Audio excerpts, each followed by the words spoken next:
In these dark times, amidst scourges of racism, gender-based violence, poverty, and authoritarianism, the legacy of my grandfather Nelson Mandela is more relevant than ever.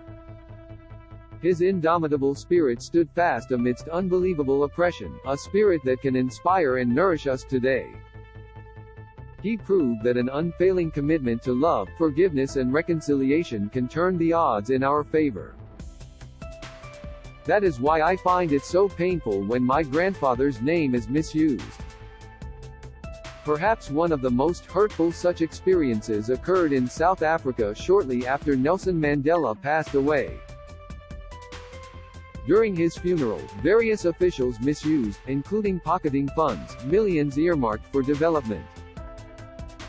Some of the money was even spent on promotional T-shirts. This sort of thing continues to this day. We still have club parties on Nelson Mandela International Day in my country with flyers using my grandfather's face to attract people. Around the world, people sell T-shirts with my grandfather's face on them.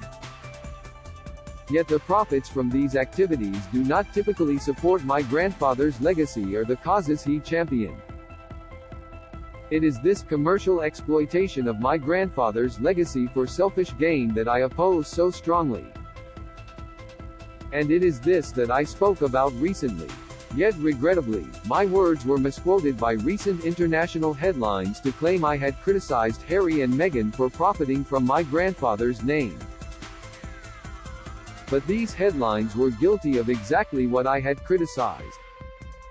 They weaponized my name, and that of my grandfather's, to wrongly attack a public figure and woman of color, who married into the British royal family.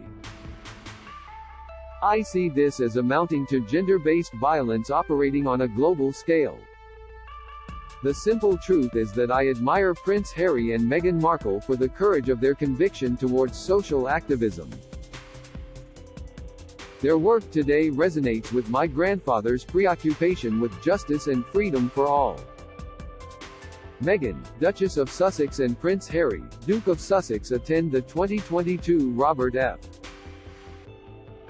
Kennedy Human Rights Ripple of Hope Gala at New York Hilton on December 6, 2022 in New York City. Ndileka Mandela says that she supports the couple and the social activism work they do. Mike Coppola, Getty Images for 2022 Robert F. Kennedy Human Rights Ripple of Hope Gala. But my expressed concerns about the exploitation of my grandfather's legacy were wrongly twisted to fuel an ongoing backlash against Meghan Markle. That this could happen at all illustrates how global power imbalances in politics, economics and culture against women and people of color continue to define our societies.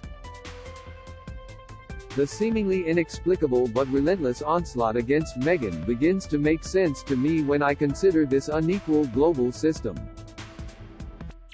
While legal structures like apartheid are a thing of the past, the post-colonial legal order still systematically marginalizes the global south in favor of the most powerful countries and corporations.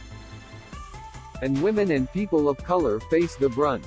Nelson Mandela's granddaughter, Ndileka Mandela, L., arrives for the funeral ceremony of South African former President Nelson Mandela in Kunu on December 15, 2013. Ndileka writes for Newsweek that she was misquoted in recent headlines about an interview where she talked about Prince Harry and Meghan Markle. Sibandil Ngalwa AFP via Getty Images. There are countless examples. Even more wealth is being transferred from Africa to the West than is being invested in the continent, with 101 predominantly British corporations controlling an estimated $1 trillion in African mineral resources. This new colonialism is a form of exploitation carried out not with gunboats, but through corporate power, lawsuits, and courtrooms. In recent years, giant companies have used strategic lawsuits to get control of indigenous resources, and to intimidate human rights defenders who speak out against corporate abuses. Recently, European courts awarded billions of dollars worth of the Malaysian government's own oil and gas reserves to the disputed heirs of the long-ago Sultanate of Sulu, which had all but vanished early last century, all on the basis of a colonial-era treaty agreed with a British trading company. The 8 claimants have been backed in the lawsuit via UK global litigation and arbitration finance firm, Therium, who may themselves benefit from any wins. I see these big cases as the tip of the iceberg. Over the last 5 years there have been 355 lawsuits launched by corporations in the mining, agribusiness, logging and palm oil sectors. According to the Business Human Rights Resource Center, they are designed to bankrupt and silence social activists, predominantly those in the Global South. Britain's Queen Elizabeth II, left, meets with former South African President Nelson Mandela, right, during a reception at Buckingham Palace in London on October 20, 2003, to mark the centenary of the Rhodes Trust. Mandela's granddaughter Ndileka Mandela writes that the Queen was a supporter of her grandfather, but that she believes her grandfather would support them in speaking out against the royal family. Kirsty Wigglesworth Poole, AFP via Getty Images. The pattern is the same. The sovereignty of developing nations and indigenous peoples is compromised by powerful vested interests in the U.S., Europe and Britain, who are protected by their own legal systems. And the British Crown is no exception to the unequal way in which the rule of law is exercised.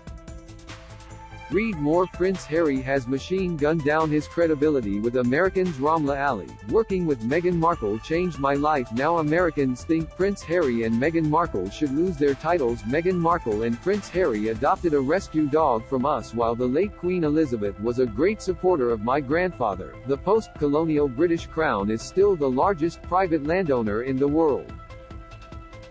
Some scholars suggest that the Crown is, in fact, one of the world's most powerful transnational corporations. If that is the case, one could argue they are deeply involved in racialized wealth disparities that impoverish the Global South. Yet for much of the English-language press, such truths are unspeakable. By speaking out about their experiences in the royal family, Harry and Meghan are challenging this chorus of silence. They are throwing light on how colonialism, slavery and apartheid are not just relics of history, but through the racialized and genderized disparities that are their legacy, continue to define many of the systemic injustices that define the way the world works today. Indeed, I know that if my grandfather were alive, he would still be fighting. And that is why I welcome how Harry and Meghan continue to be inspired by his legacy. Ndileka Mandela is a writer and social activist and the granddaughter of Nelson Mandela. All views expressed in this article are the author's own.